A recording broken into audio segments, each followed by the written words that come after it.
દોસ્તો ભ્રમ પિક્ચરને ડેફિનેટલી 100 ઓછા મળવાના હતા, એ વસ્તુ પાકી હતી. કારણ કે 23 તારીખે બે મોટી મોટી બોલિવૂડની પિક્ચર કેસરી વીર અને ભૂલચૂક માફ આજના દિવસે રિલીઝ થઈ છે.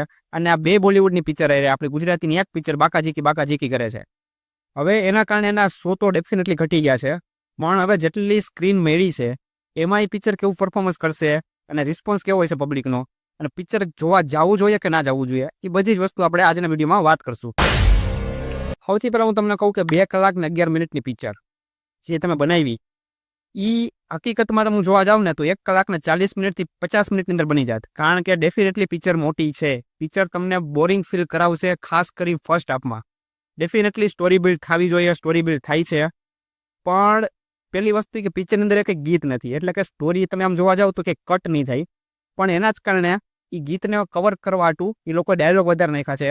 1-2 કેરેક્ટર એવા છે કે જે વધારે છે, જે પિક્ચરમાં ના હોત ને તોય કાંઈ ફેર ના પડે. તો એના કારણે તમને ક્યાંક ને ક્યાંક પિક્ચર થોડીક મોટી, થોડીક લેન્ધી હોય એવું ડેફિનેટલી લાગશે. પણ પિક્ચરની અંદર જે છેલ્લે સસ્પેન્સ આપે છે ને ભાઈ પિક્ચર, એ તમારા રીચની બારોબારી છે. મતલબ આઉટ ઓફ ધ બોક્સ, મતલબ તમે એ ગેસ નહીં કર્યું હોય એ પ્રકારનું એ લોકો આપણને આ સસ્પેન્સ આપીને જાય છે. તો એ બહુ મોટો પ્લસ પોઈન્ટ છે, કારણ કે પિક્ચર પૂરું થાય પછી તમને ડેફિનેટલી સેટિસ્ફેક્શન આપીને જાય. પણ એના માટે તમારે ફર્સ્ટ હાફથી પસાર થવું પડશે, જે હકીકતમાં લાંબો છે.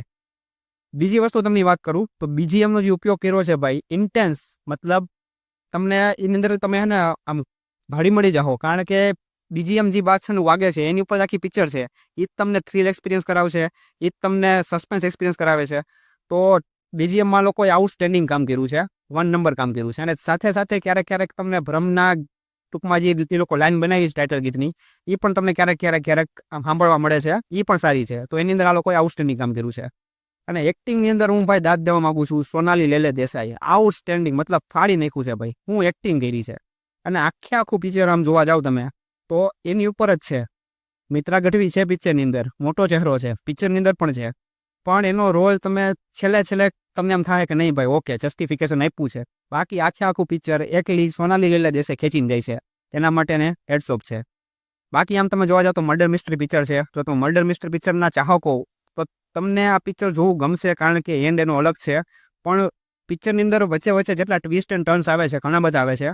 પણ જો તમે બહુ બધા મર્ડર મિસ્ટ્રી પિક્ચર જોયા હશે ને તો તમે આરામથી ને ગેસ કરી શકશો કે આના પછી આમ ને આના પછી આમ. એટલે એ તમને પ્રિડિક્ટેબલ લાગશે, પણ એન્ડ એનો પ્રિડિક્ટેબલ નથી, એ વસ્તુ પાકી છે. તો આ પ્રકારનું ગુજરાતીમાં પિક્ચર બન્યું છે, તો ડેફિનેટલી વન ટાઈમ વોચ છે, એક વખત તો જરૂર જોવું જોઈએ. બાકી સ્ટોરીમાં હું તમને બહુ વાત નહીં કરું, કારણ કે જરીક આડાવડું બોલે છે ને મારાથી તો સ્ટોરી રિવીલ થવાના ચાન્સીસ છે. તો તમે જે ટ્રેલરમાં જોયું છે એ પ્રકારની સ્ટોરી છે, મર્ડર થયું છે, અને જે આપણી મેન કેરેક્ટર છે એને બધી ભૂલી જવાની બીમારી હોય છે, એની ઉપર જ આખી સ્ટોરી હાલે છે. હવે મર્ડર થયું છે, નથી થયું, કેમ છે, બધું તમારે પિક્ચર જોઈને એક્સપિરિયન્સ કરવાનો છે. બાકી પિક્ચર આખું એક જ જગ્યાએ, એક જ લોકેશનની અંદર, એટલે કે એક જ બંગલામાં શૂટ થયું છે, તેના માટે કંઈ કહેવાની જરૂર નથી મારે. પણ પિક્ચરનું એડિટિંગ અને પિક્ચરનો સ્ક્રીન પ્લે છે ને ભાઈ, એ તગડો બનાવ્યો છે. મતલબ 2 કલાક ને 11 મિનિટની પિક્ચર છે.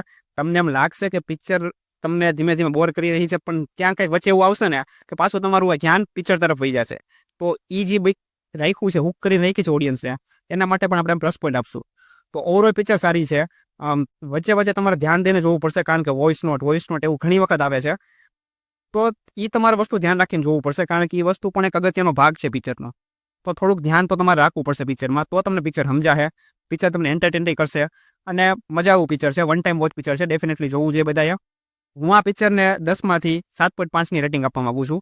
બાકી તમને આ પિક્ચર કેવું લાગ્યું મને કોમેન્ટ કરીને કહેજો. નવા વિડીયો જોવા માટે મારી ચેનલ સબસ્ક્રાઈબ કરી લેજો. હું મળીશ તમને નવા વિડીયોમાં નવા ટોપિક સાથે. ત્યાં સુધી જય હિન્દ અને જય ભારત.